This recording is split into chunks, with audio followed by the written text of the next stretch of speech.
can breathe. You can blink. You can cry.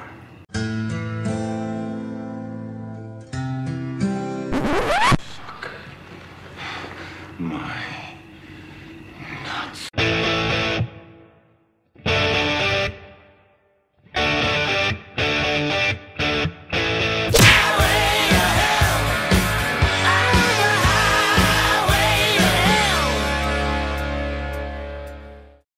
Ou alors là, c'est la vidéo qui fait plaisir. Parce que oui, je savais que vous l'attendiez avec impatience, Abraham, c'est le personnage feel-good par excellence. C'est le gars, à chaque fois que tu le croisais dans la série, même si ça arrivait pas souvent, t'étais content de le retrouver, tu savais que t'allais te marrer, que t'allais prendre un kiff. Et alors forcément, quand tu vois une vidéo rétablir la vérité sur, tu te dis une rétrospective sur Abraham, forcément tu vas kiffer. Après là, c'est vrai que ça dépend un petit peu plus de moi, là, c'est plus galère déjà, mais bon. Alors vous l'attendiez tous avec impatience, il est temps enfin de rétablir l'équilibre sur Abraham.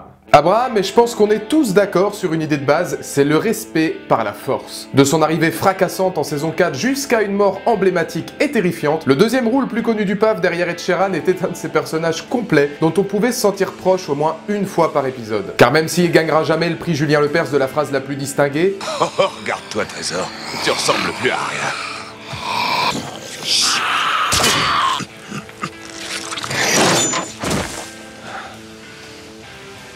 Quoi ? La performance de Michael Cudlitz en Abraham fut sûrement l'une des plus puissantes et l'une des plus importantes de la série. Une de ses pièces maîtresses de tout un axe scénaristique de Walking Dead, celui du développement des personnages.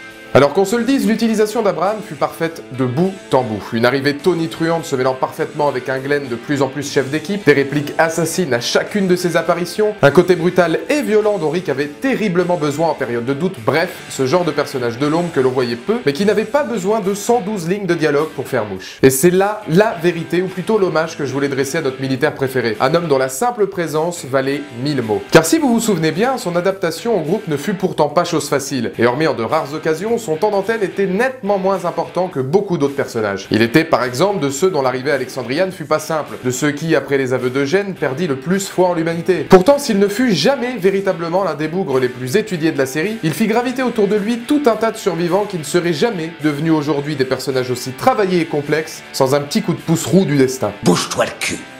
Je veux pas. Mine-toi. Ok. Et forcément, le premier exemple qui me vient, c'est Eugène. Sans Abraham, c'est bluffant de se rendre compte à quel point le travail autour du scientifique n'aurait pas été le même. Abraham, c'est l'homme qui a, pendant l'espace de quelques instants, offert du courage, une bravoure et une volonté de se racheter au plus grand lâche de l'histoire de la série. Bon, et même si ça a duré en tout et pour tout que 3 épisodes et demi, hein, on va pas se mentir, ce duo était vraiment attachant.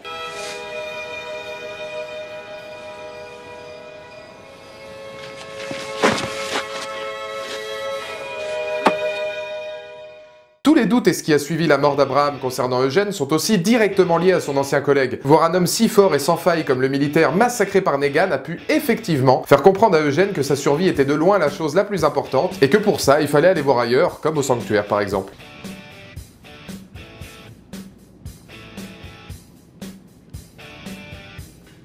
C'est aussi grâce à lui que Sacha reprit goût à la vie après la mort de Tyrese par le biais d'épisodes efficaces dans les saisons 5 et 6. Leur histoire fut suffisamment explicite pour que le spectateur puisse s'y attacher sans jamais la dévoiler ou presque à l'écran. Symbole d'une vie simple et cool, une vie que prenait Abraham en toutes circonstances. C'est sa vision de la vie qui permit à Sacha de remonter la pente, même si avec sa mort, la chute fut d'autant plus dure pour elle. Comme un message, c'est même Abraham qui vient la guider vers la mort en vision lors de son épisode final, comme s'il avait découvert que la paix venait de l'autre côté. Oui, alors ça, oui, c'est vrai que c'est une théorie qui fait très rencontre du troisième type. On est un peu dans X-Files, mais pourquoi pas, hein. Et évidemment, comment ne pas parler de Rosita, femme forte et non, bah en fait, on me retirera jamais de l'idée que c'était une connerie de la larguer, hein. On ne peut pas larguer Rosita. Quand on s'est rencontrés, je croyais que tu étais la dernière femme sur Terre. C'est pas le cas.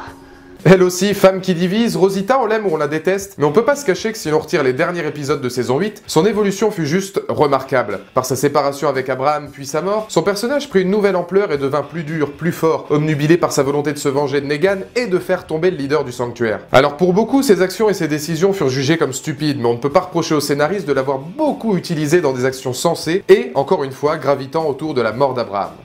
Alors Abraham, c'était donc ce genre de personnage secondaire parfait, qui n'eut jamais vraiment le luxe d'être décrypté comme il aurait pu, mais qui en avait pas vraiment besoin pour se démarquer. Ce genre de personnage dont l'utilisation collait parfaitement à son attitude, faire passer les autres avant lui et devenir l'appui parfait où tous les autres protagonistes ont un jour pu se poser. Et c'est pour ça, de la vie à la mort, qu'Abraham Ford fut une totale réussite. Son départ, inévitable et bien mis en scène, restant comme un moment phare du show d'AMC.